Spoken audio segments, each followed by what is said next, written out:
টাকা বাড়ানোর মেশিন হিসেবে ব্যবহার করছে। তাদেরকে যে এই জুলাই যেই দায়িত্ব অর্পণ করেছে তারা সেই দায়িত্বের মিসইউজ করছে। আমরা দেখছি যে আদালতে জামিন দিচ্ছে, রাজনীতি আইনজীবী সে জামাত করে না আইনজীবী সে বিএনপি করে, এইটার উপরে বেস করে বিচারপতি জামিন দিচ্ছে।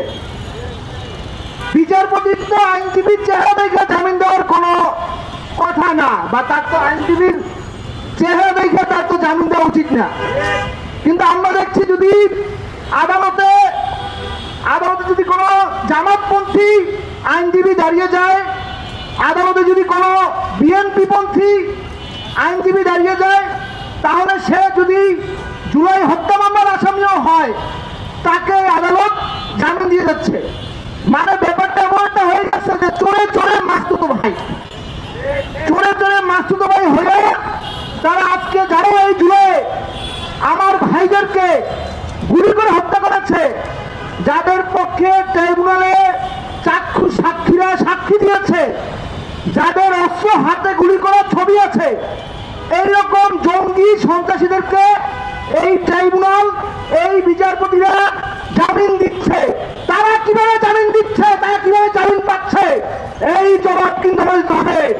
আপনারা ভুলে গেলে হবে না, এই আদালতের গেট কিন্তু আমরা ভেঙে ফেলেছিলাম। এই আদালতে যেই তামাশা করা হয়েছিল সেই তামাশার দেয়াল কিন্তু আমরা ভেঙে দিয়েছিলাম।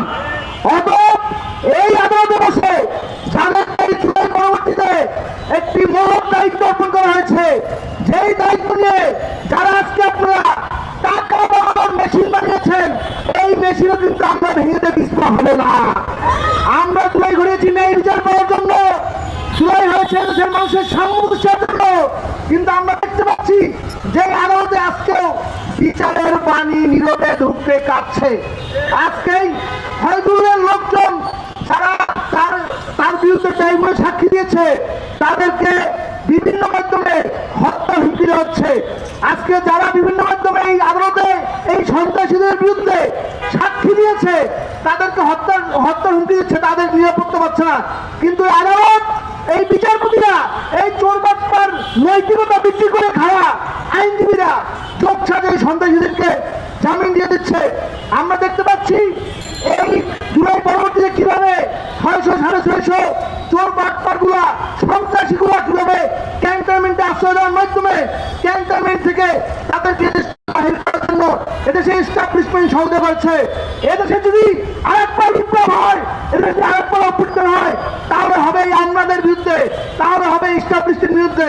কারণ শেখ হাসিনা পালিয়েছে, শেখ হাসিনার রেখে যাওয়া এস্টাবলিশমেন্ট, শেখ হাসিনা রেখে যাওয়া এই ব্যবস্থা এই আমাদেরকে বিভিন্নভাবে হুমকি সহ এই দেশটাকে যে স্বপ্ন নিয়ে এদেশের তরুণরা এদেশের বিপ্লবীরা একটা গণঅভ্যুত্থান করেছিল, সেই স্বপ্নকে তারা দুরিশ্বাস করে দিচ্ছে। তারা তাদের আখির গুছিয়ে নেওয়ার মাধ্যম বানিয়েছে। তারা এই জুলাইকে তাদের 100 বছর 200 বছরের সম্পদ বানানোর মাধ্যম বানিয়েছে। হাসিনা কিন্তু হাজারো কোটি সম্পদ বানিয়ে দেশে থাকতে পারে না। হাসিনার দালালরা, হাসিনার মন্ত্রীরা, হাসিনার ব্যবসায়ীরা, হাসিনার এস্টাবলিশমেন্ট সব সম্পদ দেখেই কিন্তু পালাতে হয়েছে। আজকে যারা জুলাইকে বিক্রি করে, আজকে যারা জুলাই পরবর্তীকে এই জুলাইকে সম্পদ বানানোর মেশিন বানিয়েছেন, আপনারা কিন্তু এই সম্পদ ভোগ করতে পারবে না। কারণ পাপ বাপকেও ছাড়ে না। আপনারা যেই জুলাইকে বিক্রি করে যেই পাপ কামাই করছেন, এই মায়েদের কান্না, এই যে পরিবারগুলো তার ভাই হারিয়েছে, তার বাপ হারিয়েছে, তার বোন হারিয়েছে, যার সন্তান হয়েছে, এই পাপ কিন্তু আপনাদেরকে ছাড়বে না। অতএব সতর্ক হন এবং যাদেরকে যেই খুনিদেরকে এখন পর্যন্ত জামিন দেওয়া হয়েছে যাদের জামিন বাতিল করতে হবে, তাদের পুরো গ্রেফতার করতে হবে এবং এখন থেকে কোন জুলাই মামলায় নির্দিষ্ট আসামি আছে তাদের জামিন দেওয়া যাবে না। স্পষ্ট বলতে চাই, যদি আবার শুনি জামিন হয়েছে আজকে এখানে আমার বিক্ষোভ ভাই দাঁড়িয়েছে, আমার কিন্তু বিশাল লোক নিয়ে এই আদালত আমাকে ইনশাআল্লাহ। অতএব আমরা দেখছি, আমরা ক্ষুব্ধ হচ্ছি, আমাদের বিরক্ত করবেন না। আমরা আগামীর বাংলাদেশ শান্তির বাংলাদেশ চাই। সেই বাংলাদেশে কোন ধরনের ধরনের অন্যায় অবিচার আমরা মেনে নেব না। আজকে যারা এখানে উপস্থিত হয়েছেন, যারা আজকে এই আয়োজনটা করেছেন, আপনাদের প্রতি কৃতজ্ঞতা জানিয়ে আমি আমার বক্তব্য শেষ করছি। ধন্যবাদ সবাইকে।